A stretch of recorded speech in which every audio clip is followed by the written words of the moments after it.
ALF സാഹിത്യോത്സവത്തിൻ്റെ അവസാന ഘട്ടത്തിലേക്ക് കടക്കുമ്പോൾ പ്രിയപ്പെട്ട സുനിൽ മാഷിനെ ഒരിക്കൽ കൂടി വേദിയിലേക്ക് ക്ഷണിക്കുകയാണ്.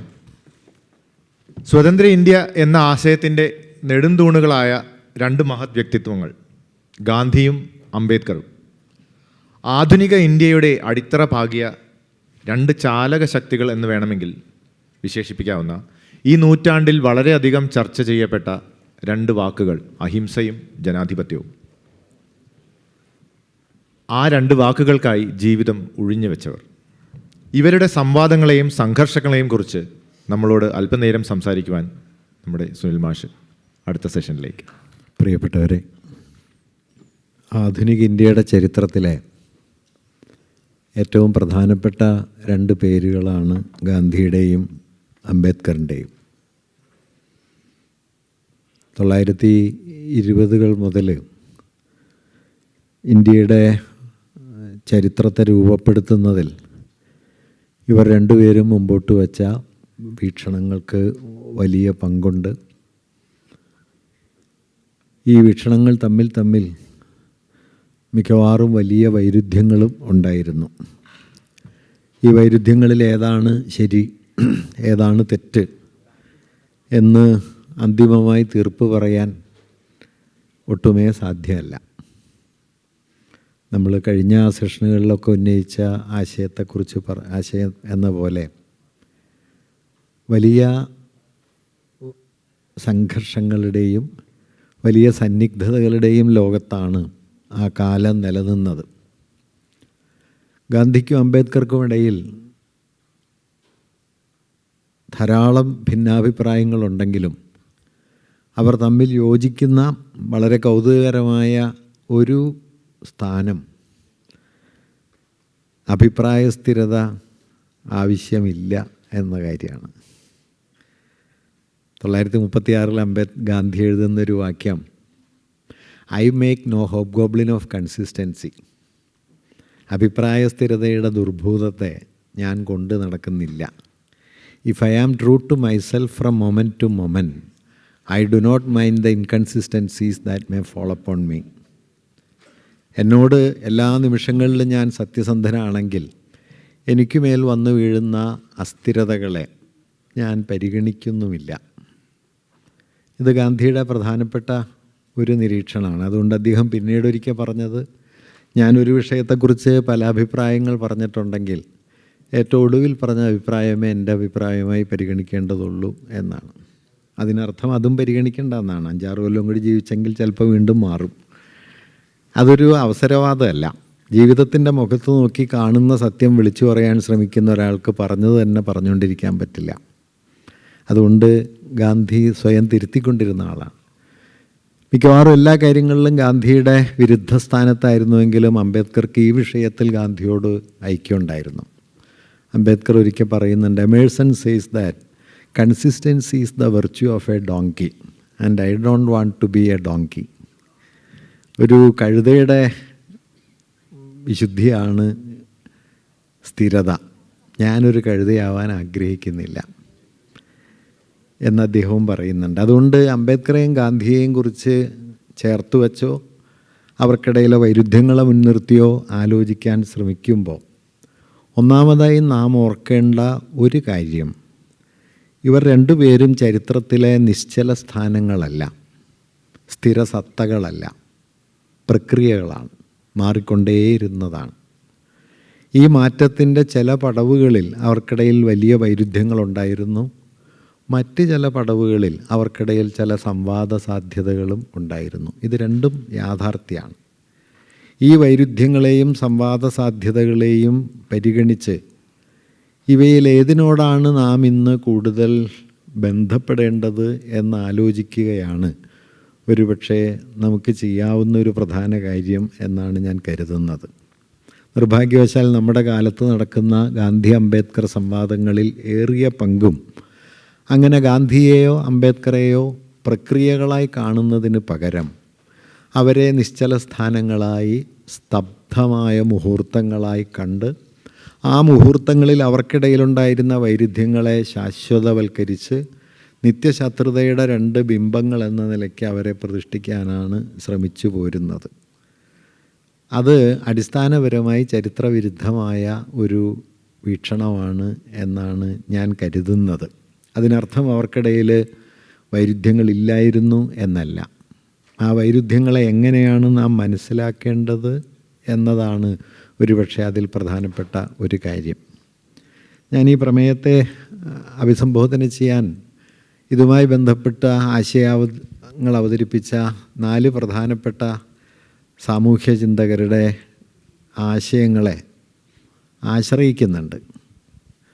അത് തോമസ് പാൻഥം എന്ന് പറയുന്ന ഒരു സോഷ്യൽ സയൻറ്റിസ്റ്റ്, ഇന്ത്യയിലെ കോളനിയനന്തര ചിന്തയുടെ പ്രധാനപ്പെട്ട വക്താക്കളിൽ ഒരാളായി മാറിയ പാർത്ഥ ചാറ്റർജി, ദളിത് ഗാന്ധിയൻ എന്ന സവിശേഷമായ സംജ്ഞയ്ക്ക് വിശേഷണത്തിന് അർഹനായ DR നാഗരാജ്, അതുപോലെ ഗാന്ധിയെക്കുറിച്ച് ഏറ്റവും ആഴത്തിൽ പഠിച്ച ആളുകളിൽ ഒരാളായ രാമചന്ദ്ര ഗുഹ.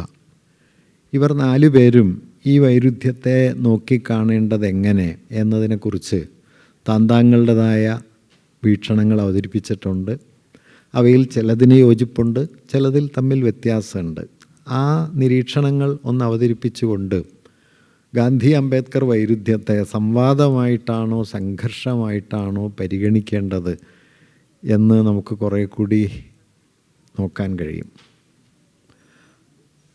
അംബേദ്കർ ഇന്ത്യയിലേക്ക് വിദ്യാഭ്യാസം പൂർത്തിയാക്കി വരുന്നത് 1920-കളിലാണ്. അപ്പോഴേക്കും ദേശീയ പ്രസ്ഥാനത്തിൽ ഗാന്ധി ഇടം പിടിച്ചു കഴിഞ്ഞു. നിസ്സഹകരണ സമരം ശക്തമായി കഴിഞ്ഞു. അതുവരെ മന്ദഗതിയിലായിരുന്ന അല്ലെങ്കിൽ മധ്യവർഗത്തിൻ്റെയും ഭൂപ്രഭുക്കന്മാരുടെയും മുൻകാല രാജാക്കന്മാരുടെയും ഒക്കെ നേതൃത്വത്തിലായിരുന്ന ഇന്ത്യൻ ദേശീയ പ്രസ്ഥാനത്തെ കർഷകരും തൊഴിലാളികളും ഉൾപ്പെട്ട ഇന്ത്യയിലെ കോടാനുകോടി വരുന്ന ഗ്രാമീണരുടെ മുൻകൈയിലേക്ക് മാറ്റുന്ന വലിയ പ്രക്രിയ അരങ്ങേറി തുടങ്ങിയിരുന്നു 1920-കളിൽ. ഈ ഘട്ടത്തിലാണ് അംബേദ്കർ ഇന്ത്യയിലേക്ക് വരുന്നത്. ഗാന്ധി എത്തുന്നത് 1915 ജനുവരി 9-നാണ്. പങ്കജ് മിശ്ര ഗാന്ധിയെക്കുറിച്ച് എഴുതിയ ലേഖനത്തിൽ പറയുന്ന വളരെ കൗതുകകരമായൊരു കാര്യം, ഗാന്ധി 1869 ജനിക്കുകയും 19-ാം വയസ്സിൽ അദ്ദേഹം ലണ്ടനിലേക്ക് വരികയും 3 വർഷം കൊണ്ട് ബാരിസ്റ്റർ ബിരുദം നേടി 1891 അദ്ദേഹം ഇന്ത്യയിലേക്ക് തിരിച്ചെത്തുകയും ചെയ്തു.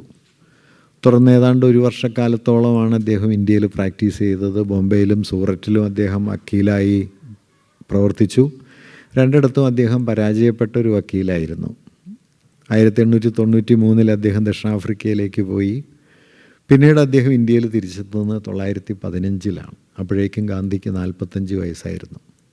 പങ്കജ് മിശ്ര പറയുന്നൊരു കാര്യം, ഈ 45 വയസ്സിനിടയിൽ ഒരിക്കൽ പോലും ഇന്ത്യയിലെ അതിസാധാരണനായ ഒരു കർഷകനെയോ ദരിദ്രനായ ഒരു തൊഴിലാളിയെയോ ഗാന്ധി മുഖാമുഖം കണ്ടിട്ടില്ലായിരുന്നു എന്നാണ്. 45-ാം വയസ്സിന് ശേഷം ഇന്ത്യയിലെ സാധാരണ ഗ്രാമീണരെ ആദ്യമായി കണ്ടു തുടങ്ങിയ ഒരാൾ ഇന്ത്യയിലെ കോടാനുകോടി വരുന്ന ഗ്രാമീണരെ സംഘടിപ്പിക്കുന്ന ഒരു വലിയ ധാർമ്മിക ശക്തിയായി മാറിയതിൻ്റെ ചരിത്രം കൂടി ഗാന്ധിയിലുണ്ട്. അംബേദ്കർ ഇന്ത്യയിലേക്ക് വരുന്നതാകട്ടെ കൊളംബിയ സർവകലാശാലയിൽ നിന്നും ലണ്ടൻ സ്കൂൾ ഓഫ് എക്കണോമിക്സിൽ നിന്നും അദ്ദേഹം ബിരുദമെല്ലാം നേടി, ഡോക്ടറേറ്റ് ബിരുദമൊക്കെ നേടിയതിന് ശേഷമാണ് ജോൺ ഡ്യൂയിയുടെ കീഴിൽ ജനാധിപത്യത്തെക്കുറിച്ചുള്ള ആധുനിക ആശയങ്ങൾ വലിയ തോതിൽ സ്വാംശീകരിച്ചതിന് ശേഷമാണ് അംബേദ്കർ ഇന്ത്യയിലെത്തുന്നത്. അതിനുശേഷം 56 മരിക്കുന്നത് വരെ അംബേദ്കറുടെ ഊന്നലുകൾ, അടിസ്ഥാനപരമായ നിലപാടൊന്നാണെങ്കിലും അതിനെ സാക്ഷാത്കരിക്കാനുള്ള ഊന്നലുകൾ മാറി മാറി വരുന്നുണ്ട്. 20കളിൽ അദ്ദേഹം മുഖ്യമായിട്ടും മഹദ് സത്യാഗ്രഹവും ജാതിവിരുദ്ധ പ്രക്ഷോഭങ്ങളും സംഘാടനങ്ങളുമായിട്ടാണ് മുമ്പോട്ട് പോകുന്നത്. 27-ലെ മഹദ് സത്യാഗ്രഹം, മനുസ്മൃതി കത്തിക്കൽ, അങ്ങനെയുള്ള പ്രവൃത്തികളിലൂടെ വളരെ പ്രക്ഷുബ്ധമായൊരു സമരമുഖം അംബേദ്കർ ജാതിക്കെതിരെ തുറക്കുന്നത് 20കളിലാണ്. 30കളിൽ അംബേദ്കർ ആ പൊസിഷൻ വിടുന്നില്ലെങ്കിലും ജാതിവിരുദ്ധ സമരത്തെ കുറേ കൂടി വിപുലമായ ഒരു രാഷ്ട്രീയ ഉള്ളടക്കത്തിലേക്ക് വികസിപ്പിക്കാൻ ശ്രമിക്കുകയും 30കളുടെ പകുതിയിൽ അദ്ദേഹം പുതിയൊരു പാർട്ടി ഉണ്ടാക്കുകയും ചെയ്യുന്നു. ഇൻഡിപെൻഡൻറ്റ് ലേബർ പാർട്ടി എന്ന പേരിലൊരു പാർട്ടി ഉണ്ടാക്കുന്നു. ആ പാർട്ടി, ആനന്ദ് തെൽത്തുംബെ അതേക്കുറിച്ച് എഴുതുന്നുണ്ട്, ആ പാർട്ടിയുടെ കൊടി ചുമന്ന കൊടിയായിരുന്നു. ആ പാർട്ടിയുടെ പേര് ലേബർ പാർട്ടി എന്നാണ്. ആ പാർട്ടി സ്ഥാപിച്ചെന്ന് ടൈംസ് ഓഫ് ഇന്ത്യക്ക് നൽകിയ അഭിമുഖത്തിൽ അംബേദ്കറോട് ചോദിക്കുന്നുണ്ട്, നിങ്ങൾ ജാതിവിരുദ്ധമായ ഒരു കൂട്ടായ്മ സമരമുഖം തുറന്നിട്ട് ലേബർ പാർട്ടി എന്ന പേര് നൽകിയത് എന്താണ്? അംബേദ്കർ പറഞ്ഞത്, ലേബർ എന്ന വാക്കിൽ എല്ലാത്തരം ചൂഷണങ്ങളും അടങ്ങിയിട്ടുണ്ട്, അതുകൊണ്ട് ജാതി ചൂഷണത്തെയും ഉൾക്കൊള്ളാനായിട്ട് ലേബർ എന്ന വാക്കിന് കഴിയും എന്ന് പറഞ്ഞ് ILP എന്ന പാർട്ടി സ്ഥാപിച്ചാണ് 30കളിൽ അദ്ദേഹം പ്രവർത്തിക്കുന്നത്.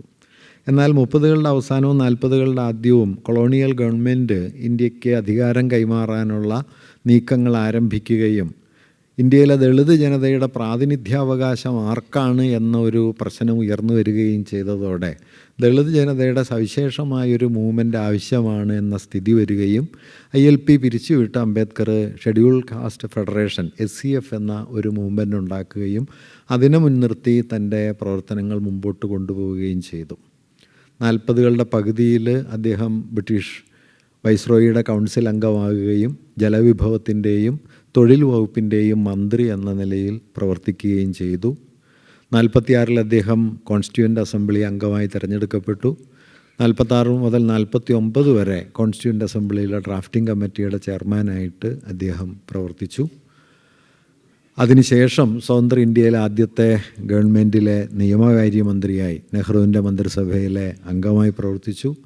51 അദ്ദേഹം മന്ത്രിസഭയിൽ നിന്ന് രാജിവെക്കുകയും അവസാനത്തെ 5 വർഷക്കാലം അടിസ്ഥാനപരമായി ബുദ്ധമതത്തെ കേന്ദ്രീകരിച്ചുകൊണ്ട് മൈത്രി എന്ന സങ്കല്പത്തെ രാഷ്ട്രീയമായ പുതിയൊരു തത്വമാക്കി വികസിപ്പിച്ച് പ്രാചീനമായ ബൗദ്ധചിന്തയിൽ നിന്ന് ആധുനിക കാലത്തിൻ്റെ രാഷ്ട്രമീമാംസയ്ക്ക് ഉതകുന്ന ഒരു കാര്യപരിപാടി വികസിപ്പിക്കാനുള്ള പരിശ്രമത്തിൽ ഏർപ്പെടുകയും 56 പകുതിയോടെ അദ്ദേഹം മരണമടയുകയും ചെയ്തു.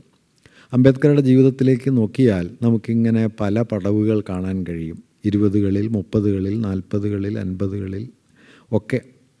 40കളിൽ അദ്ദേഹം എടുക്കുന്ന 2 വ്യത്യസ്ത നിലപാട്, വൈസ്രോയി കൗൺസിൽ അംഗമായിരിക്കുകയും കൊളോണിയൽ ഗവൺമെൻറ്റിൻ്റെ നടത്തിപ്പുകാരിൽ ഒരാളായി ഇരിക്കുകയും ചെയ്ത ആൾ തന്നെയാണ് കോൺസ്റ്റിറ്റ്യൂവൻ്റ് അസംബ്ലിയിൽ ഡ്രാഫ്റ്റിംഗ് കമ്മിറ്റിയുടെ ചെയർമാനായും പിന്നീട് സ്വതന്ത്ര ഇന്ത്യയിലെ ഭരണകൂടത്തിലെ ആദ്യത്തെ നിയമകാര്യമന്ത്രിയായും പ്രവർത്തിക്കുന്നത്. ഒരുപക്ഷെ ലോകത്ത് നിങ്ങൾക്ക് അത്തരമൊരു ദൃശ്യം വേറെ എവിടെയും കാണാൻ കഴിയില്ല. ഒരു കൊളോണിയൽ ഗവൺമെൻറ്റിൻ്റെ പ്രധാനപ്പെട്ട അധികാരിയായിരുന്ന ഒരാൾ സ്വതന്ത്ര ഭാരതത്തിലെ പ്രധാനപ്പെട്ട മന്ത്രിസ്ഥാനത്തേക്ക് എത്തിച്ചേരുന്നു എന്നത് ഇന്ത്യയിലെ സ്വാതന്ത്ര്യം എന്ന് പറയുന്നത് വളരെ വളരെ വൈരുദ്ധ്യം നിറഞ്ഞ ഒന്നാണ് എന്നതിൻ്റെ തെളിവാണ്. സ്വാതന്ത്ര്യത്തെ ഇന്ത്യയിൽ എങ്ങനെയാണ് കാണേണ്ടത്? ഇപ്പോൾ ഗാന്ധി അംബേദ്കറുമായി ആദ്യമായി കൂടിക്കാണുന്നത് 2ാം വട്ടമേശ സമ്മേളനത്തിന് അംബേദ്കർ പുറപ്പെടുന്നതിൻ്റെ തലേന്ന് 1931 ജനുവരി 14 അവർ തമ്മിൽ കൂടിക്കാണുന്നത്. സംഭാഷണത്തിനിടയിൽ ഗാന്ധി അംബേദ്കറോട് പറയുന്നുണ്ട്, താങ്കളുടെ ശ്രമങ്ങൾ നമ്മുടെ മാതൃരാജ്യത്തിൻ്റെ സ്വാതന്ത്ര്യത്തെ വൈകിപ്പിക്കും എന്ന് പറയും. ഗാന്ധിയോട് അംബേദ്കർ പറഞ്ഞ നിർണായകമായ മറുപടി, mister Gandhi, we don't have A motherland, ഞങ്ങൾക്കൊരു മാതൃരാജ്യം ഇല്ല. ഇത് ഗാന്ധിയെ വല്ലാതെ ഞെട്ടിച്ച് കളഞ്ഞൊരു മറുപടിയാണ്. അതിനുശേഷമാണ് പിന്നെ കമ്മ്യൂണൽ അവാർഡും പൂനെ പാക്റ്റും അതിനുശേഷം ഗാന്ധിയുടെ ഐത്തോച്ചാടന ശ്രമങ്ങളും ഒക്കെ വികസിച്ചു വരുന്നത്. അപ്പം ഇങ്ങനെ നോക്കിയാൽ 20കൾ മുതൽ 56 മരണപ്പെടുന്നത് വരെയുള്ള അംബേദ്കറുടെ ജീവിതത്തിൽ ജാതി നിർമൂലനം എന്ന ഒരു അടിസ്ഥാന ലക്ഷ്യം മുൻനിർത്തി പല ഊന്നലുകളിൽ പലതരം പ്രവൃത്തികളിൽ അദ്ദേഹം ഏർപ്പെടുന്നുണ്ട്. മൈത്രി എന്ന സങ്കല്പത്തെ മുൻനിർത്തിയാണ് ബുദ്ധ ആൻഡ് ഹിസ് ധർമ്മ എന്ന അദ്ദേഹത്തിൻ്റെ അവസാന ഗംഭീരമായ പഠനം അദ്ദേഹം എഴുതുന്നത്. അതിൽ സാഹോദര്യം എന്ന ഫ്രഞ്ച് വിപ്ലവ മൂല്യത്തേക്കാൾ എത്രയോ വലിയൊരു മൂല്യമായി മൈത്രി എന്ന ബൗദ്ധ സങ്കല്പത്തെ അദ്ദേഹം അവതരിപ്പിക്കുകയും ഒരു ആധുനിക രാഷ്ട്രത്തിൻ്റെ ആധാരമാകാൻ പോകുന്ന അടിസ്ഥാന മൂല്യം മൈത്രിയാണ് എന്ന് വാദിക്കുകയും ചെയ്യുന്നുണ്ട്. ഗാന്ധി 1915 ഇന്ത്യയിലെത്തുന്നത് അദ്ദേഹം സൗത്ത് ആഫ്രിക്കയിൽ ആദ്യകാലത്ത് അദ്ദേഹം കൊളോണിയൽ പ്രജ എന്ന നിലയിലാണ് സ്വയം കണ്ടിരുന്നത്.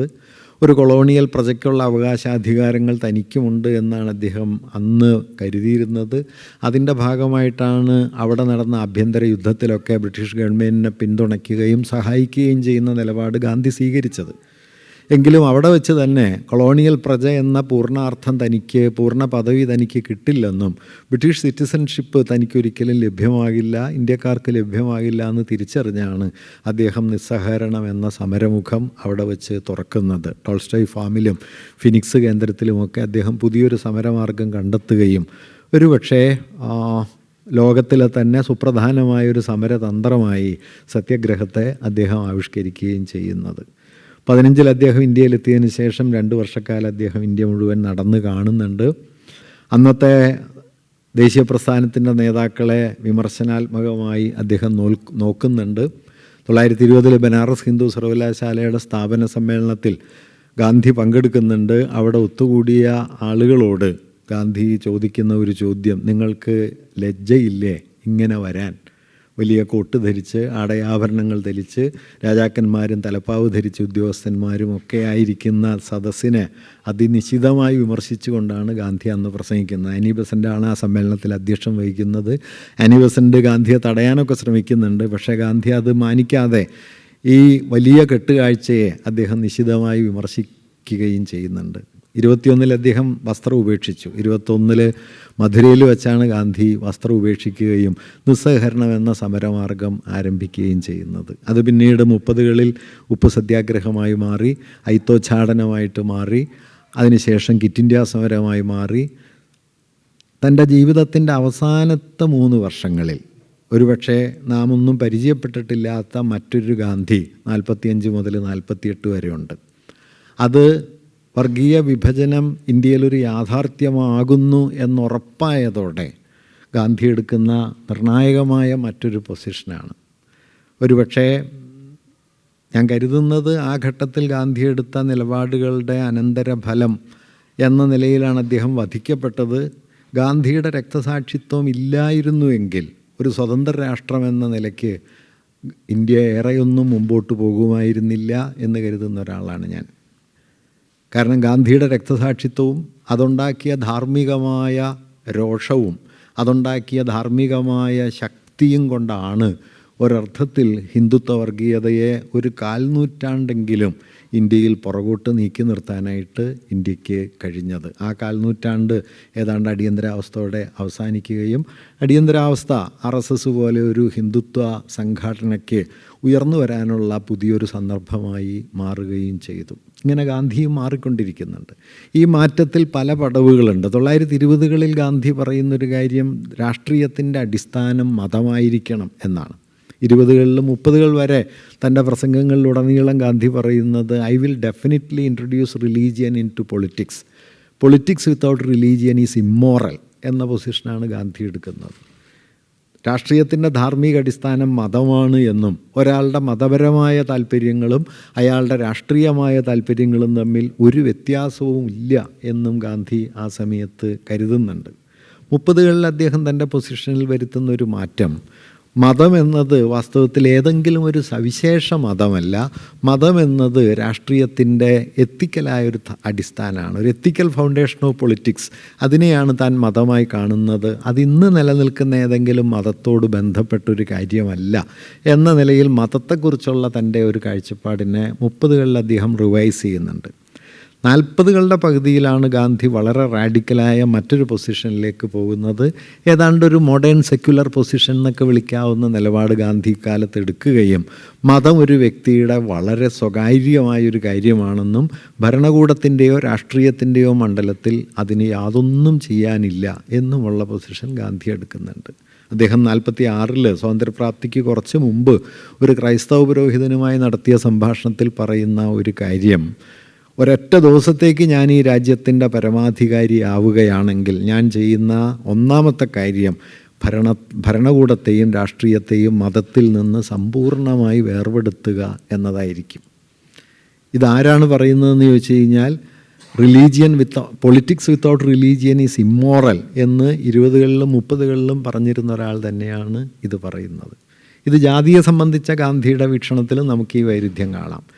വർണ്ണധർമ്മവും ജാതിയും ശരിയാണ് എന്ന് കരുതുന്ന ഒരാളാണ് ഗാന്ധി ആദ്യഘട്ടത്തിൽ. 1924 വൈക്കം സത്യാഗ്രഹത്തിന് കേരളത്തിലെത്തുന്ന ഗാന്ധി നാരായണഗുരുവുമായി സംവദിക്കുന്ന സമയത്ത് ജാതിയെ ന്യായീകരിച്ചുകൊണ്ട് ആണ് സംസാരിക്കുന്നത്. ഗാന്ധിയെ ആ സമയത്ത് ഗുരു തിരുത്തുന്നുണ്ട്. ജാതിയെ സംബന്ധിക്കുന്ന ആലോചനകൾ 30കൾക്ക് ശേഷം അദ്ദേഹം തിരുത്തുന്നുണ്ട്. അതിന് പ്രധാനമായത് അംബേദ്കറുമായുള്ള ഏറ്റുമുട്ടലാണ്. സമത്വം എന്നതൊരു പ്രധാനപ്പെട്ട കാര്യപരിപാടിയായിട്ട് അദ്ദേഹം അതിനു മുമ്പേ ഏറ്റെടുത്തിരുന്നെങ്കിലും അയിത്തോച്ചാടനത്തെ ദേശീയ പ്രസ്ഥാനത്തിൻ്റെ ഒരു കേന്ദ്ര പ്രശ്നമാക്കി കൊണ്ടുവരാൻ ഗാന്ധി ശ്രമിക്കുന്നത് കമ്മ്യൂണൽ അവാർഡും പൂന പാക്റ്റും ഉണ്ടാക്കിയ കോൺഫ്ലിക്റ്റിൻ്റെ പശ്ചാത്തലത്തിൽ ഹിന്ദു മതത്തിന് ദളിതരുടെ പ്രാതിനിധ്യാവകാശം ഇല്ല എന്ന അംബേദ്കറുടെ പൊസിഷൻ അദ്ദേഹത്തെ വല്ലാതെ ഒലക്കുകയുണ്ടായി. ആ പശ്ചാത്തലത്തിലാണ് ഹിന്ദു മതത്തിനകത്തുള്ള പരിഷ്കരണം ഇല്ലാതെ സ്വാതന്ത്ര്യം സാധ്യമല്ല എന്ന നിലയിലേക്ക് അദ്ദേഹം തൻ്റെ വീക്ഷണഗതി മാറ്റുകയും ജാതിയെക്കുറിച്ചുള്ള തൻ്റെ പഴയ വീക്ഷണങ്ങളെ അദ്ദേഹം പരിഷ്കരിക്കാൻ തുടങ്ങുകയും ചെയ്യുന്നത്. 1936 എഴുതിയ ലേഖനത്തിൽ ഗാന്ധി ആ ലേഖനത്തിന് കൊടുക്കുന്ന തലക്കെട്ട് തന്നെ കാസ്റ്റ് ഹാസ് ടു ഗോ എന്നാണ്. ജാതി പോകണം.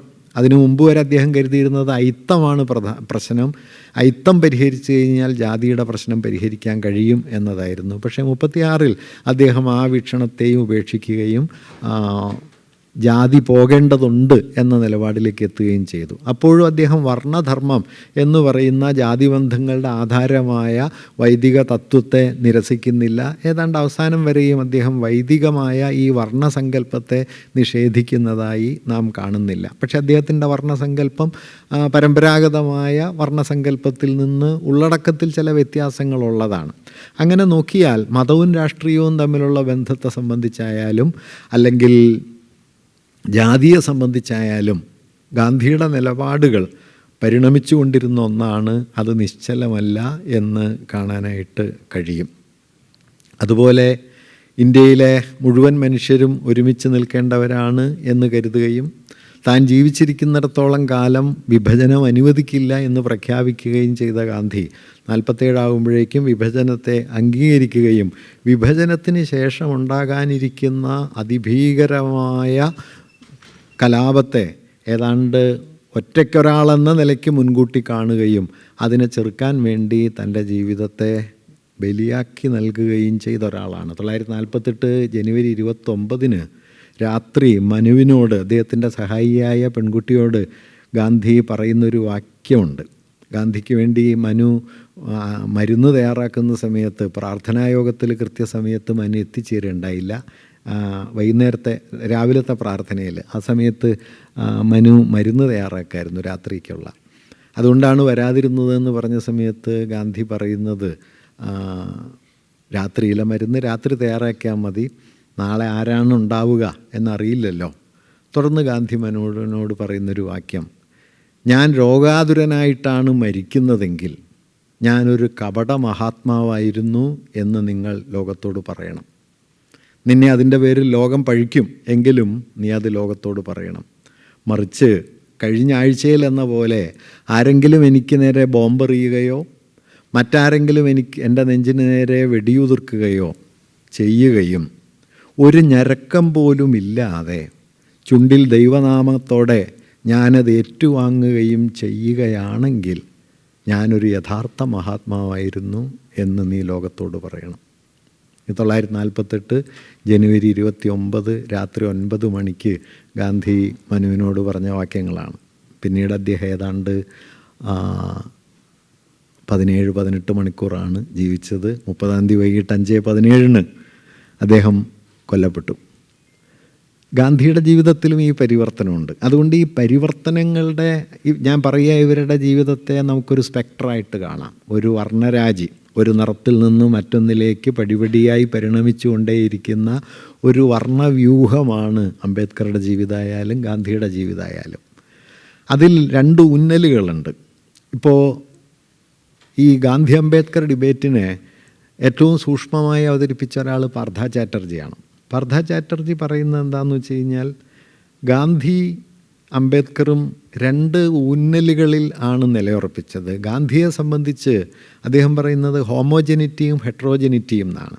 ഗാന്ധി ഹോമോജനിറ്റിയിൽ ഊന്നുകയും അംബേദ്കർ ഹെട്രോജനിറ്റിയിൽ ഊന്നുകയും ചെയ്തു. സജാതീയതയും വിജാതീയതയും. സാമ്രാജ്യാധിപത്യത്തിനെതിരെ, കൊളോണിയൽ അധിനിവേശത്തിനെതിരെ ഒരു രാഷ്ട്രമെന്ന നിലയിൽ ഏകജാതീയമായ ഹോമോജനസായ ഒരു സൊസൈറ്റിയെ നിർമ്മിക്കുക എന്ന വലിയ ദൗത്യമാണ് ഗാന്ധി ഏറ്റെടുത്തത്. അതുകൊണ്ട് ആ സമൂഹത്തിനുള്ളിലെ ആഭ്യന്തര വൈരുദ്ധ്യങ്ങളെ ഗാന്ധിക്ക് നേർക്ക് നേരെ അഭിസംബോധന ചെയ്യാൻ കഴിയുമായിരുന്നില്ല. പക്ഷേ യാഥാർത്ഥ്യം, നേരത്തെ ഇവിടെ കവിതയെക്കുറിച്ച് പറഞ്ഞപ്പോൾ പറഞ്ഞതുപോലെ, യാഥാർത്ഥ്യം സത്താപരമായ ഏകതയല്ല. യാഥാർത്ഥ്യം അത് ഏത് തരത്തിലുള്ള യാഥാർത്ഥ്യവുമാകട്ടെ വൈരുദ്ധ്യനിർഭരമാണ്. അതുകൊണ്ട് എത്രമേൽ ഹോമോജനസായി വിഭാവനം ചെയ്താലും, സജാതീയമായി ഭാവന ചെയ്താലും, ആ സജാതീയതയ്ക്കുള്ളിലെ ഇടർച്ചകൾ, വിച്ഛേദങ്ങൾ, പിളർപ്പുകൾ പടിപടിയായി തല ഉയർത്തുകയും ആ സജാതീയതയെ വെല്ലുവിളിക്കുന്ന ഒരു കൗണ്ടർ ഫോഴ്സായി അതിനുള്ളിൽ തന്നെ വികസിച്ചു വരികയും ചെയ്യും. ഈ വിജാതീയ ബലമാണ് ഇന്ത്യയിലെ ദളിത് പ്രശ്നമായിട്ട് ഉയർന്നു വന്നത്. അതുകൊണ്ട് സജാതീയമായ, ഏകജാതീയമായ ഒരു ഭാരത സമൂഹം, ഒരു ഇന്ത്യ എന്ന സങ്കല്പത്തെ ഏതാണ്ട് 20കൾ മുതൽ ദേശീയ പ്രസ്ഥാനത്തിലൂടെ മുമ്പോട്ട് കൊണ്ടുപോകാൻ ഗാന്ധിയും ആ സജാതീയതയ്ക്കുള്ളിലെ വൈരുദ്ധ്യങ്ങളെ പ്രകാശിപ്പിച്ചുകൊണ്ട് കീഴാള ജനതയുടെ അടിസ്ഥാന ആവശ്യങ്ങളെ മുന്നോട്ട് കൊണ്ടുവരാൻ അംബേദ്കറും ശ്രമിക്കുന്നു. ഇത് ചരിത്രത്തിനുള്ളിലെ വൈരുദ്ധ്യങ്ങൾ ഉണ്ടാക്കുന്ന പ്രശ്നങ്ങളാണ്, അതല്ലാതെ വ്യക്തിപരമായ പ്രശ്നമല്ല. കൊളോണിയലിസത്തിനെതിരായ ഒരു വൻ സമരമുഖം തുറക്കുന്ന ഒരാൾക്ക് സജാതീയതയെ ഊന്നിപ്പറയേണ്ടതായിട്ട് വരും.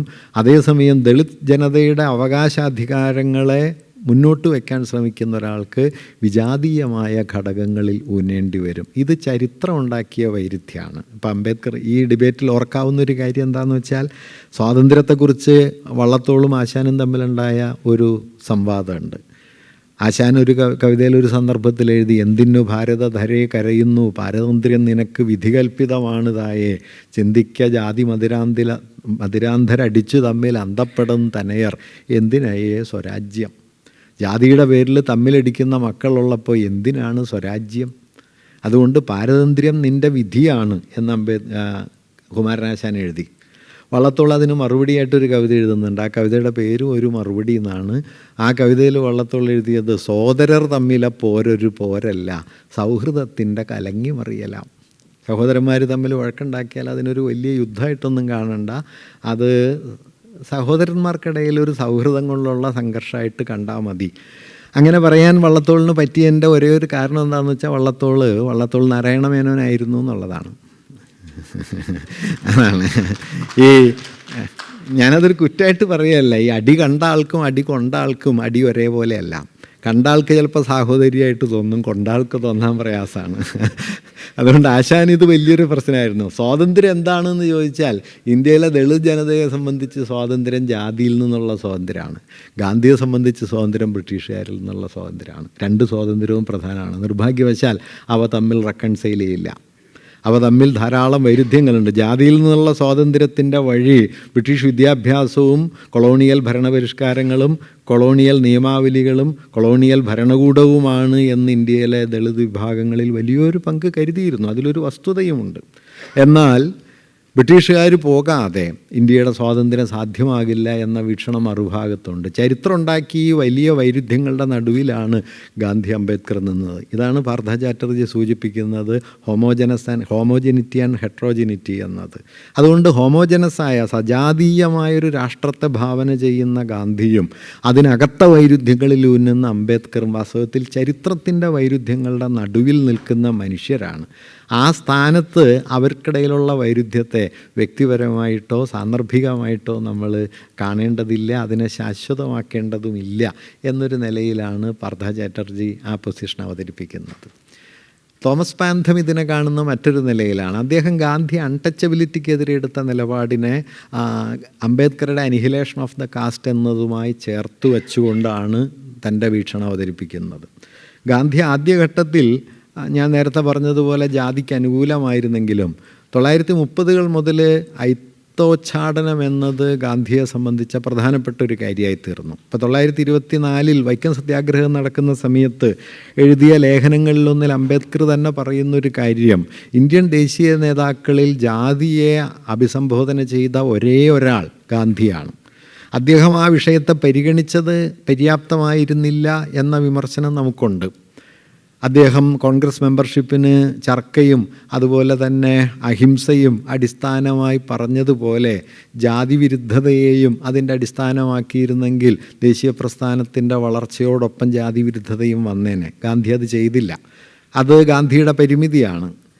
പക്ഷേ ആ പരിമിതി നിലനിൽക്കുമ്പോൾ പോലും ജാതി എന്ന പ്രശ്നം ദേശീയ പ്രസ്ഥാനത്തിനകത്ത് അതിനെ അഭിസംബോധന ചെയ്യാൻ ശ്രമിച്ച ഒരേയൊരു നേതാവ് ഗാന്ധിയാണെന്നും എത്ര കുറഞ്ഞ പരിഗണനയാണ് അദ്ദേഹം അതിന് നൽകിയതെങ്കിലും ആ പരിഗണന അദ്ദേഹം നൽകി എന്നത് പ്രധാനമാണെന്നും 1926 അംബേദ്കർ എഴുതുന്നുണ്ട്. 31 പൂനെ പാക്റ്റ് കഴിഞ്ഞ് ഗാന്ധി അംബേദ്കർ തർക്കമെല്ലാം കഴിഞ്ഞതിന് ശേഷം എഴുതുന്ന സമയത്തും അംബേദ്കർ വാസ്തവത്തിൽ ഗാന്ധിയുമായി ഏതാണ്ട് അനുകൂല നിലപാടിലാണ് എത്തിച്ചേരുന്നത്. സംവരണ മണ്ഡലങ്ങൾ എന്ന ആശയത്തിനെതിരെ ഗാന്ധി നിരാഹാരം കിടക്കുകയും പൊതുമണ്ഡലങ്ങളിലെ സംവരണം എന്ന ആശയം പകരം മുമ്പോട്ട് വയ്ക്കുകയും ചെയ്തപ്പോൾ ആ പൊതുമണ്ഡലങ്ങളിലെ സംവരണം എന്ന ആശയത്തെ ഹിന്ദു മഹാസഭയും ഹിന്ദു നേതാക്കളും എതിർത്ത സമയത്ത് ഗാന്ധിയുടെ അതിശക്തമായ നിലപാടാണ് പൊതുമണ്ഡലങ്ങളിലെ സംവരണം എന്ന തത്വം അംഗീകരിക്കപ്പെടാൻ കാരണമായത്. അത്ഭുതകരമായ രൂപത്തിൽ ഞാൻ തിരിച്ചറിഞ്ഞത് ഗാന്ധിക്കും എനിക്കും ഇടയിൽ ഒരുപാട് സാദൃശ്യങ്ങളുണ്ട് എന്ന് 32 അംബേദ്കർ എഴുതുന്നുണ്ട്. ഈ പോയിന്റിൽ നിന്ന് അവർ ഗാന്ധിയും അംബേദ്കറും തമ്മിലുള്ള, നമ്മൾ പലപ്പോഴും കരുതുന്നത് പൂനെ പാക്റ്റിനെ ചൊല്ലിയാണ് ഇവർ തമ്മിലുള്ള വലിയ വൈരുദ്ധ്യം വികസിച്ചതെന്നാണ്.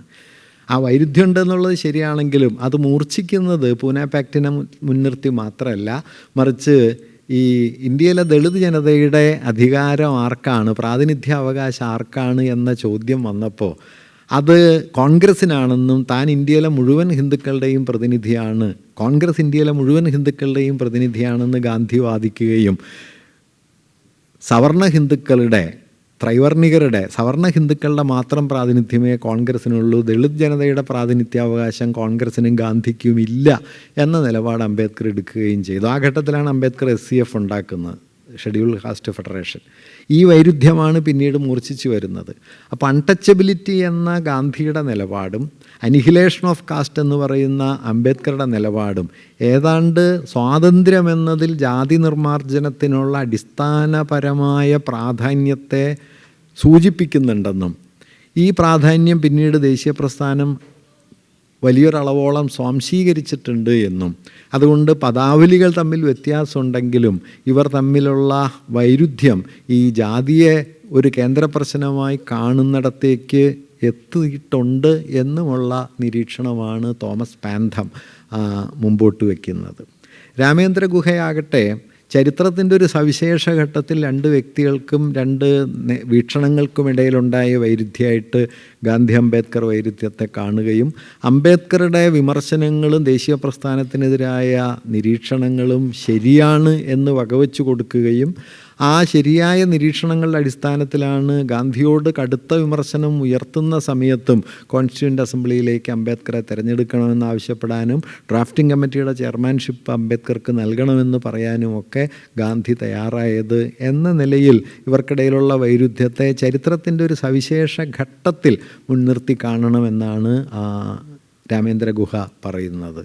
ഏറ്റവും അവസാനമായിട്ട് സവിശേഷമായി പരിഗണിക്കേണ്ട ഒരു പൊസിഷൻ DR നാഗരാജിൻ്റെതാണ്. അദ്ദേഹം ചെറുപ്പത്തിലെ 50 വയസ്സോടടുത്ത് മരിച്ചുപോയ ഒരു വലിയ ചിന്തകനാണ്. അദ്ദേഹം വളരെ യുണീക്കായ ഒരു വിശേഷണത്തിന് അർഹനാണ്. ദളിത് ഗാന്ധിയൻ എന്നാണ് അദ്ദേഹം പലരാലും വിശേഷിപ്പിക്കപ്പെടുന്നത്. ഇത് രണ്ടും ചേരാവുന്ന ടൈംസ് അല്ല എന്ന് നിങ്ങൾക്കറിയാമല്ലോ.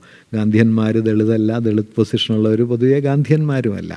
നാഗരാജ് പറഞ്ഞൊരു കാര്യം എന്താണെന്ന് വെച്ച് കഴിഞ്ഞാൽ ഗാന്ധി മുമ്പോട്ട് വച്ച ആത്മശുദ്ധീകരണം എന്ന സങ്കല്പമില്ലാതെ വാസ്തവത്തിൽ ദളിത് പ്രശ്നം പരിഹരിക്കാൻ കഴിയില്ല എന്നാണ്. അതായത് അപരത്തെ എക്സ്ക്ലൂഡ് ചെയ്യുന്ന, അപരത്തെ പുറന്തള്ളുന്ന ശാക്തീകരണം കൊണ്ട് മാത്രം ഇന്ത്യയിലെ ദളിത് പ്രശ്നത്തെ പരിഹരിക്കാൻ കഴിയില്ല. മറിച്ച് സവർണതയുടെ ആത്മശുദ്ധീകരണം എന്ന ഗാന്ധിയുടെ തത്വം ഇന്ത്യയിലെ ദളിത് വിമോചനത്തിൻ്റെ അടിസ്ഥാന ഉപാധിയാകണം. അതുകൊണ്ട് അംബേദ്കർ മുമ്പോട്ട് വച്ച ദളിത് സ്വത്വത്തിൻ്റെ ശാക്തീകരണവും ഗാന്ധി മുമ്പോട്ട് വച്ച സവർണതയുടെ ആത്മസംസ്കരണവും ഇന്ത്യയിലെ ജാതി പ്രശ്നത്തിൻ്റെ പരിഹാരത്തിന് കൂട്ടിയിണക്കേണ്ടതുണ്ട്.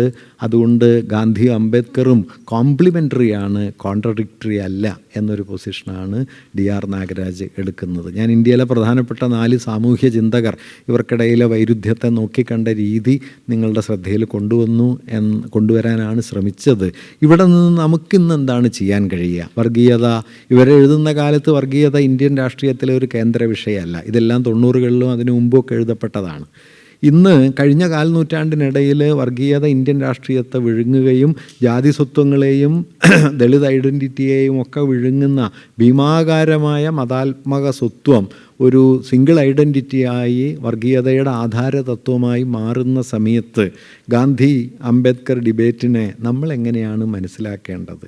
ഞാൻ കരുതുന്നത് അംബേദ്കറുടെ അവസാന കാലത്തെ ബൗദ്ധ വീക്ഷണം, മൈത്രി എന്ന സങ്കല്പത്തെ ഉയർത്തിക്കൊണ്ട് അദ്ദേഹം കൊണ്ടുവരുന്ന മൈത്രി അദ്ദേഹം 4 തത്വങ്ങളായിട്ട് വിശദീകരിക്കുന്നുണ്ട്. എന്താണ് മൈത്രി? അദ്ദേഹം പറയുന്നത് സർവ്വചരാചരങ്ങളോടുമുള്ള നിരുപാധികമായ സ്നേഹം, എല്ലാത്തിനോടുമുള്ള തുറസ്, തനിക്ക് കൈവന്ന സ്വാതന്ത്ര്യവും സൗഭാഗ്യങ്ങളും മറ്റെല്ലാവർക്കും കൈവരണമെന്ന സമർപ്പണ ബുദ്ധി, ആരോടുമുള്ള വെറുപ്പില്ലായ്മ. ഈ 4 മൂല്യങ്ങളിലാണ് മൈത്രി അടങ്ങിയിരിക്കുന്നതെന്നും അത് സാഹോദര്യമെന്ന ഫ്രഞ്ച് വിപ്ലവ സങ്കല്പത്തേക്കാൾ വളരെ വളരെ വിപുലമാണെന്നും ഈ മൈത്രിയാണ് നമ്മുടെ സാമൂഹ്യ ഭാവനയുടെ ആധാരമാകേണ്ടത് എന്നുമാണ് 53-56 ഘട്ടത്തിൽ അംബേദ്കർ എടുത്തുന്ന പൊസിഷൻ. ആ പൊസിഷനിൽ വച്ച് അംബേദ്കറെ കണ്ടാൽ നിശ്ചയമായിട്ടും അവിടേക്ക് ഗാന്ധിയിൽ നിന്നൊരു വഴിയുണ്ട്, അംബേദ്കറിൽ നിന്ന് ഗാന്ധിയിലേക്കും ഒരു വഴിയുണ്ട്. ആ വഴി ആരോടുമുള്ള വെറുപ്പില്ലായ്മ, സർവ്വചരാചരങ്ങളോടുമുള്ള നിരുപാധികമായ തുറസ്, എല്ലാറ്റിനോടുമുള്ള സാഹോദര്യഭാവം, തനിക്ക് കൈവന്ന സ്വാതന്ത്ര്യം മറ്റെല്ലാറ്റിനും കൈവരണമെന്ന സമർപ്പണബോധം എന്നത് വാസ്തവത്തിൽ ഇന്ന് ഹിന്ദുത്വത്തിനെതിരായ സുപ്രധാനമായൊരു രാഷ്ട്രീയ കാര്യപരിപാടിയാണ്. എങ്ങനെയാണോ ഗാന്ധി രാമനെ ഹിന്ദുത്വത്തിനെതിരായി കൂടിയുള്ള ഒരു സമരമുഖമാക്കി മാറ്റിയത്, ഇതുപോലെ ബുദ്ധനിൽ നിന്ന് തൻ്റെ കാലത്തെ ഒരു രാഷ്ട്രീയ ആദർശത്തെ വികസിപ്പിച്ചെടുക്കുകയാണ് അവസാന ഘട്ടത്തിലെ അംബേദ്കർ ചെയ്തത്. ആ ഘട്ടത്തെ വച്ച് മുൻനിർത്തി ആലോചിച്ചാൽ അംബേദ്കർക്കും ഗാന്ധിക്കുമിടയിൽ മുമ്പുള്ള വൈരുദ്ധ്യങ്ങളെ മറികടക്കുന്ന സംവാദത്തിൻ്റെയോ, സമന്വയം എന്ന വാക്ക് ഞാൻ ഉപയോഗിക്കുന്നില്ല, സംവാദത്തിൻ്റെ പാരസ്പര്യത്തിൻ്റെ ഒരു തലം വികസിച്ചു വരുന്നുണ്ട്. ആ പാരസ്പര്യത്തിൻ്റെ തലം ഞാൻ കഴിഞ്ഞ സംഭാഷണത്തിൽ സൂചിപ്പിച്ച ബലത്തിൻ്റെ, ബലിഷ്ഠതയുടെ, അന്തിമമായ ഭദ്രതയുടെ, ആദിമധ്യാന്ത പൊരുത്തത്തിൻ്റെ, സർവാധികാരത്തിൻ്റെ, താർക്കികതയുടെ മണ്ഡലങ്ങൾക്കെതിരെയുള്ള ഇന്ത്യ ജന്മം നൽകിയ വലിയൊരു പാരമ്പര്യത്തിൻ്റെ പ്രവാഹമാണ്. അത് കരുണയുടെയാണ്. അത് ബുദ്ധനിൽ നിന്ന് ആരംഭിക്കുന്ന കരുണയുടെയാണ്. മധ്യകാല ഭക്തി പാരമ്പര്യത്തിൻ്റെ സോഫിസ്റ്റുകളുടെ, പരമഹംസരുടേത്, രമണ മഹർഷിയുടേത്, നാരായണ ഗുരുവിൻ്റേത്, ഗാന്ധിയുടേത്.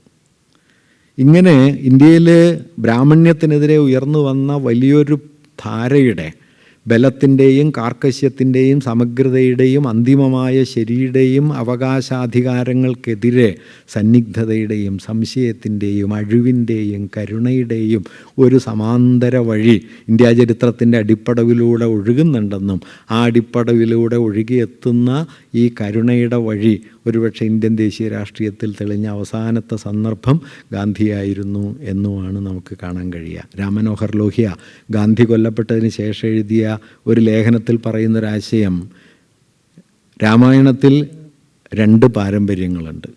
ഒന്ന് വസിഷ്ഠൻ്റെ പാരമ്പര്യം, മറ്റൊന്ന് വാൽമീകിയുടെ പാരമ്പര്യം. ഈ വാൽമീകിയുടെ പാരമ്പര്യത്തെയാണ്, അത് കരുണയുടെ പാരമ്പര്യമാണെന്ന് പറയുകയും ആ പാരമ്പര്യമാണ് ഗാന്ധി സാക്ഷാത്കരിക്കാൻ ശ്രമിച്ചതെന്നും അതിനെയാണ് ഹിന്ദുത്വം വെടിവെച്ച് വീഴ്ത്തിയത് എന്നും രാം മനോഹർ ലോഹ്യ, ഗാന്ധിയുടെ വലിയ വിമർശകനാണ് ലോഹ്യ, എങ്കിലും ആ ഒരു കാര്യം അദ്ദേഹം പറയുന്നുണ്ട്. അപ്പം ഞാൻ പറഞ്ഞു വന്നത് എന്താണെന്ന് വെച്ചാൽ, മൈത്രി എന്ന സങ്കല്പത്തിലേക്ക് എത്തിച്ചേരുന്ന അംബേദ്കറിൽ നിന്ന് ഹിന്ദുത്വത്തിനെതിരായി തൻ്റെ തന്നെ ജീവൻ ബലിയാക്കി നൽകിയ ഗാന്ധിയിലേക്ക് ഒരു വഴി തുറന്നു കിടപ്പുണ്ടെന്നും ഒരുപക്ഷെ നമ്മുടെ കാലത്ത് ആ വഴിക്ക് അവർക്കിടയിലുള്ള സംഘർഷങ്ങളെക്കാൾ, വൈരുദ്ധ്യങ്ങളെക്കാൾ പ്രാധാന്യമുണ്ട് എന്നുമാണ് ഞാൻ പറയാൻ ശ്രമിക്കുന്ന ഒരു കാര്യം. ചരിത്രത്തിലിത് ശാശ്വതമായൊരു സ്ഥാനം എന്ന് പറയുകയല്ല, പക്ഷേ നമ്മുടെ മുമ്പിലുള്ളൊരു ആസന്ന സന്ദർഭം അംബേദ്കറെയും ഗാന്ധിയെയും വിരുദ്ധ ധ്രുവങ്ങളിൽ വയ്ക്കാനല്ല, ചലനാത്മകമായ അവരുടെ ചൈതന്യത്തെ നമ്മുടെ കാലത്തെ അഭിമുഖീകരിക്കാനുള്ള ഒരു രാഷ്ട്രീയ ഊർജമാക്കി സ്വാംശീകരിക്കാനാണ് നമ്മോട് ആവശ്യപ്പെടുന്നത് എന്ന് ഞാൻ കരുതുന്നു. അത് നിർഭാഗ്യവശാൽ നമ്മുടെ ഇന്ത്യൻ ദേശീയ രാഷ്ട്രീയത്തിൽ ഏറെയൊന്നും നടക്കുന്നില്ല എന്നതും ഒരു കാര്യമാണ്. എന്തായാലും അത് സാക്ഷാത്കരിക്കാൻ വേണ്ടിയുള്ള ശ്രമമായിരിക്കും ഒരുപക്ഷെ ഇന്ത്യൻ ദേശീയ രാഷ്ട്രീയത്തെ അടുത്തൊരു പടവിലേക്ക് കൊണ്ടുപോവുക എന്നാണ് ഞാൻ കരുതുന്നത്. നമസ്കാരം.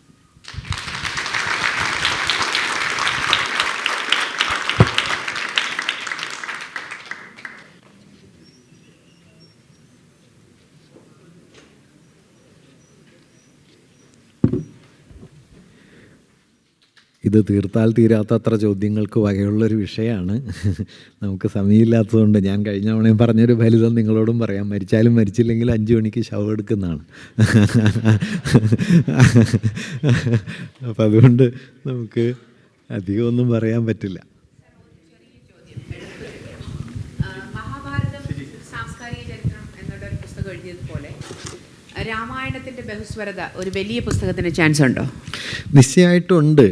പല കാരണങ്ങളാണ്. എന്താണെന്ന് വെച്ച് കഴിഞ്ഞാൽ മഹാഭാരതം ആകർഷിച്ചതുപോലെ വ്യക്തിപരമായി എന്നെ രാമായണം ആകർഷിച്ചിട്ടില്ല. അതാണ് ഒന്നാമത്തെ കാരണം. കാരണം മഹാഭാരതം കൊണ്ടുവരുന്ന ജീവിതത്തിൻ്റെ ഒരു സംഘർഷവും സങ്കീർണതയും രാമായണത്തിൽ എനിക്ക് അതേപടി അനുഭവവേദ്യമായിട്ടില്ല. അതുകൊണ്ട് തന്നെ വ്യക്തിപരമായൊരു ആഭിമുഖ്യം ഇതിൽ പ്രധാനമാണല്ലോ.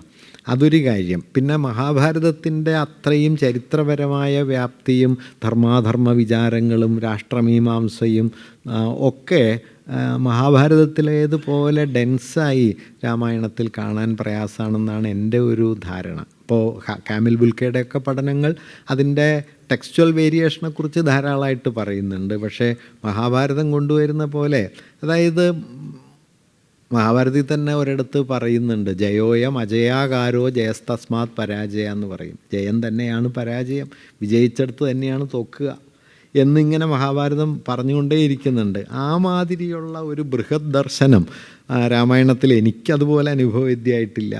പിന്നെ ഈ പറഞ്ഞ ഒരു എന്താ പറയുക, നമ്മുടെ ചരിത്രത്തിലേക്കും സമൂഹത്തിലേക്കുമൊക്കെ മഹാഭാരതത്തോളം വ്യാപ്തിയിൽ രാമായണം കടന്നു നിൽക്കുന്നതായിട്ടും തോന്നി. ഇതൊക്കെ വളരെ സബ്ജക്റ്റീവാണ് കേട്ടോ. തിരിച്ചാലോചിച്ച ധാരാളം പേരുണ്ട്. എങ്കിൽ എൻ്റെ തോന്നലിൽ അതില്ലാത്തത് കൊണ്ട് ഞാൻ പിന്നെ രാമായണത്തിൻ്റെ പുറകെ അങ്ങനെ പോയില്ല. പോയതുകൊണ്ട് തന്നെ അത്യാവശ്യം നല്ല കേസ് കിട്ടുന്നുണ്ട്.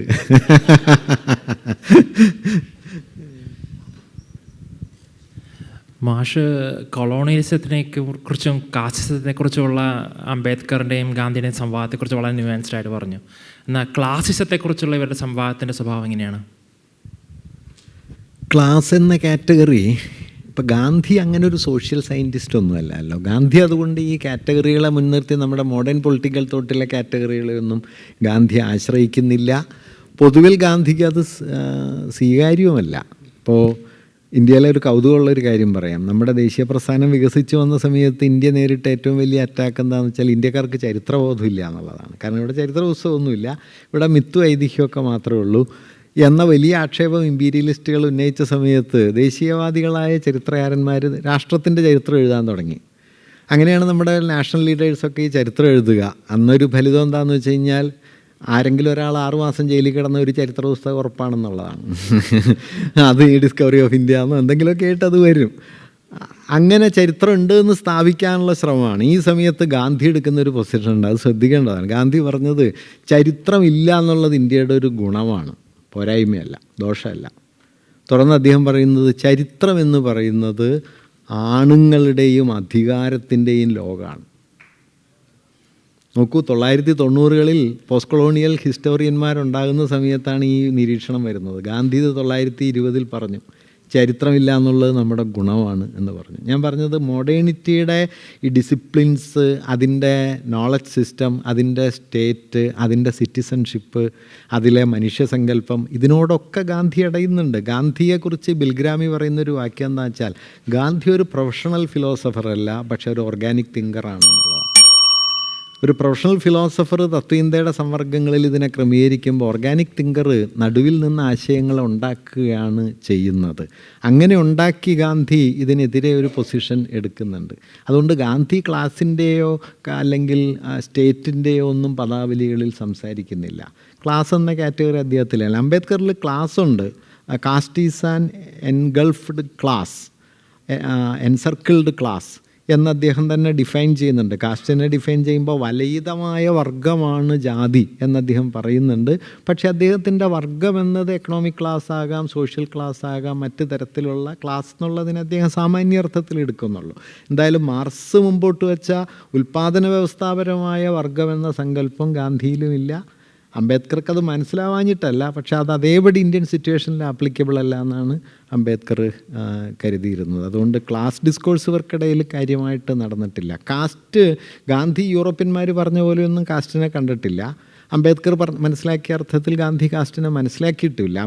ഗാന്ധി എന്തുകൊണ്ട് കാസ്റ്റ് ഏറ്റെടുത്തു എന്ന് ചോദിച്ചാൽ ഇന്ത്യൻ നാഷണൽ മൂവ്മെൻറ്റ് മുമ്പോട്ട് പോകാൻ കാസ്റ്റിനെ അഡ്രസ്സ് ചെയ്യാതെ പറ്റില്ല എന്ന തിരിച്ചറിവ് ഗാന്ധിക്ക് ഉണ്ടായിരുന്നു. ആ തിരിച്ചറിവാണ് അദ്ദേഹത്തെ അയിത്തോച്ചാടനത്തിലേക്ക് കൊണ്ടുവന്നത്. അയിത്തോച്ചാടനം പക്ഷേ ഇതിന് പര്യാപ്തമാണോ എന്ന് ചോദിച്ചാൽ വ്യക്തിപരമായി ഞാൻ കരുതുന്നതല്ല എന്നാണ്. ഗാന്ധി പക്ഷേ അതുകൊണ്ട് ഇത് കഴിയും എന്നൊരു പൊസിഷനാണ് ഏതാണ്ട് അവസാനം വരെ എടുത്തത്. അതിന് അദ്ദേഹത്തിന് കഴിഞ്ഞില്ല എന്നുള്ള യാഥാർത്ഥ്യം നമ്മുടെ മുമ്പിൽ ഇപ്പോഴും ഉണ്ട്. അംബേദ്കറുടെ പൊസിഷൻ കൊണ്ട് കഴിയുമായിരുന്നു എന്ന് ചോദിച്ചാലും സംശയമാണ്. കാരണം നാഗരാജ് പറയുന്ന ഒരു പൊസിഷൻ അതാണ്. അതായത് ഒരു ദളിത് മിലിറ്റൻസി ഉറയ്ക്കുന്നത് കൊണ്ട് മാത്രം കാസ്റ്റ് ഡിവിഷൻസ് അവസാനിക്കുമോ? ഇല്ല എന്നാണ് നാഗരാജ് പറയുക. നാഗരാജ് പറയുന്നത് ദളിത് ഐഡൻറ്റിറ്റി ശക്തിപ്പെട്ടു എന്നതുകൊണ്ട് ജാതി വിവേചനം അവസാനിക്കില്ല. ജാതി വിവേചനം അവസാനിക്കണമെങ്കിൽ അപ്പർ കാസ്റ്റ് എന്ന് വിളിക്കുന്നവരുടെ ആത്മശുദ്ധീകരണം കൂടി നടത്തണം. അവരുടെ മനോനിലയിൽ മാറ്റം വരാതെ ദളിത് സ്വത്വത്തിൻ്റെ ശാക്തീകരണം കൊണ്ട് മാത്രം നിങ്ങൾ സമൂഹത്തിലുണ്ടാക്കുന്നത് കൂടുതൽ പ്രബലമായ വിഭജനമാണ്, പരിഹാരമാവില്ല അത് എന്നാണ്. അതുകൊണ്ടാണ് ഗാന്ധി കൂടി അംബേദ്കറുടെ പരിഷ്കരണ പരിപാടിയിൽ വേണം എന്ന ഉന്നൽ നാഗരാജ് എടുക്കുന്നത്. നാഗരാജിൻ്റെ ഈ പൊസിഷനോട് അംബേദ്കറേറ്റുകൾക്ക് വലിയ വിമർശനമുണ്ട് കേട്ടോ. ഞാനതൊരു പൊസിഷൻ എന്നുള്ള നിലയ്ക്ക് പറഞ്ഞു എന്നേ ഉള്ളൂ. ഓൺഗോയിങ് ഡിബേറ്റ്, നമുക്കതിന് ഫൈനൽ ഉത്തരങ്ങളൊന്നുമില്ല. ബട്ട് അത് ഓൺഗോയിങ് ആണ് എന്ന് മനസ്സിലാക്കണം. ഫൈനൽ ആൻസർ ആയിട്ടില്ല എന്ന് കാണണം എന്നേ ഇപ്പോൾ പറയാൻ പറ്റുള്ളൂ. ഓക്കെ.